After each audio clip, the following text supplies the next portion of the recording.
You are sitting in a meeting and someone gives you a tiny piece of feedback. It's not even an insult, it's just a suggestion. But suddenly, your throat tightens, your vision blurs, you are screaming at yourself internally, "Not now, please, not here." But the tears don't care about your dignity. They don't care about the room full of people watching you. They come anyway. And in that moment, you don't just feel sad. You feel humiliated. You feel like a child in an adult's body.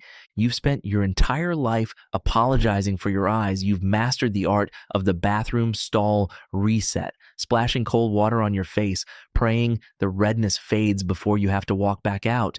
Society has a label for you. They call you fragile. They tell you to grow a thicker skin.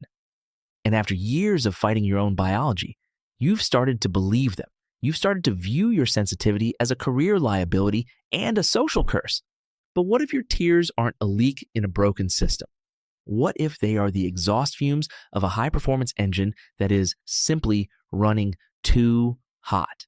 Today, we are going to dismantle the lie of weakness. We are going to look at the 7 hidden psychological triggers that are forcing your system into overflow, and why your tears might actually be your brain's most sophisticated survival tool. Before we get to the reasons, we need to fix the story you've been telling yourself. Because the story is wrong. You are not malfunctioning. You are not too much. You are neurologically different. Think about your life for a moment. When someone raises their voice just slightly, you don't just hear the words. You feel the shift in the air. When you see a stranger cry, your eyes sting instantly, as if your nervous system is mirroring their pain frame by frame. Most people process the world in standard definition. You are recording in 8K. Psychologists call this being a highly sensitive person, but that sounds fragile. It sounds like something you need to apologize for. I want to give you a different label. You are a high-resolution human. You possess emotional X-ray vision. You pick up micro-expressions others miss. You detect tension before a single word is spoken.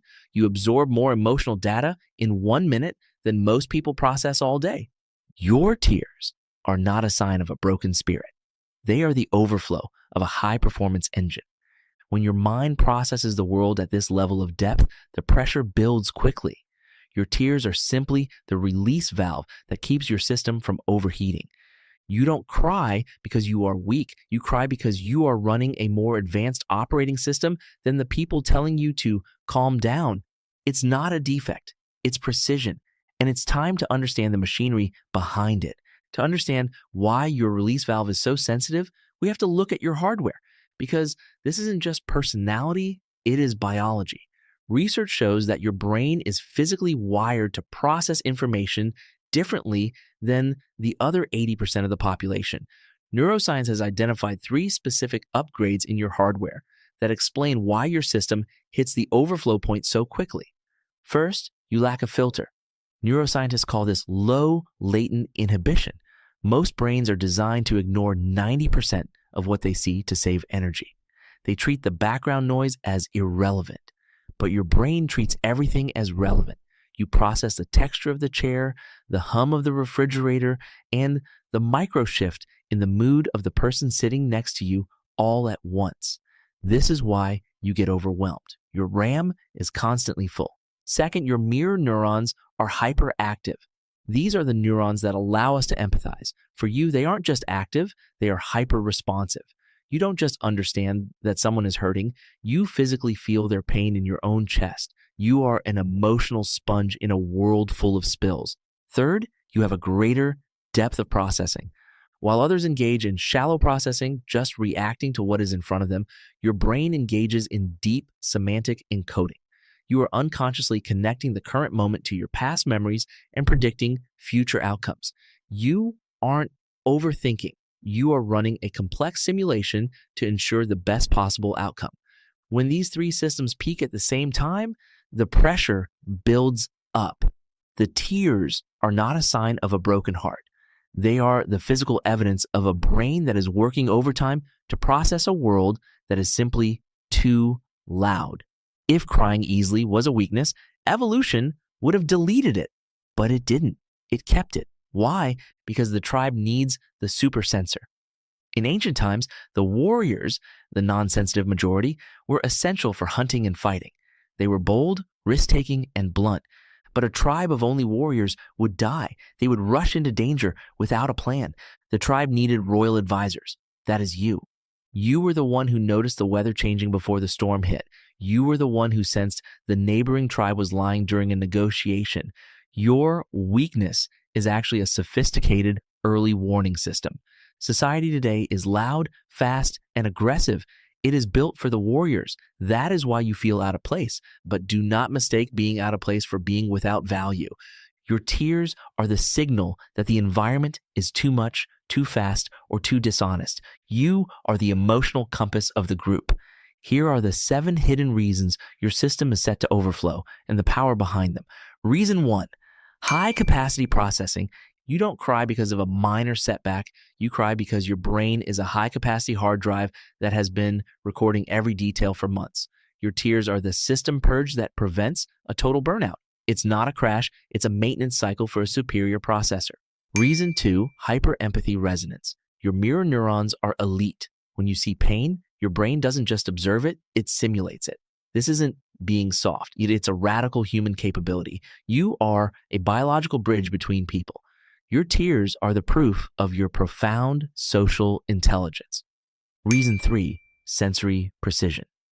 Sometimes it's not about feelings. It's about input. Your nervous system detects frequencies others are deaf to. Too much noise, too much light, too much chaos. Crying is your body's way of dumping excess electrical energy. It's the calibration of a high-precision instrument. Reason 4, the safe zone release. You've been the anchor for everyone else. You held the line through the crisis. The moment you feel safe, your brain finally allows the tension to leave. These tears aren't a sign of a new problem. They are the victory lap of a survivor who finally reached solid ground. Reason 5, cortisol sensitivity. You are a human barometer. You feel the pressure of a room before anyone speaks. If your crying threshold is low, it's because your body is hyper-aware of environmental stress. You aren't unstable. You are the first one to detect when the air is toxic. Reason 6, the justice reflex. For a high-resolution human, injustice feels like a physical blow. When you see something unfair, your brain reacts as if you've been struck. Your tears are a visceral protest. They are the evidence of a moral compass that refuses to be numbed. Reason 7, the authenticity breakthrough. You've spent too much energy wearing the warrior mask, but your biology is too honest to lie. The internal friction of pretending to be thick-skinned creates heat. Eventually, the mask melts. These tears are the real you finally reclaiming your territory. You have spent your life trying to fix a gift that most people will never possess. You've been told you're fragile. But the truth is, you are experiencing the world in a spectrum of color that others can only see in black and white. Your sensitivity isn't a burden. It is your superpower. It is the reason you feel music so deeply. It is why you can read a room in seconds. It is why your empathy can heal people without you saying a single word. You are not a broken version of a warrior. You are a high-definition human being. The tears are not a sign of defeat. They are the physical proof that you are alive, that you are present, and that your heart is brave enough to stay open in a world that tries to stay numb. You were never meant to be a dandelion surviving in the cracks of the sidewalk. You are an orchid. And when you finally stop fighting your own nature, you don't just survive, you bloom.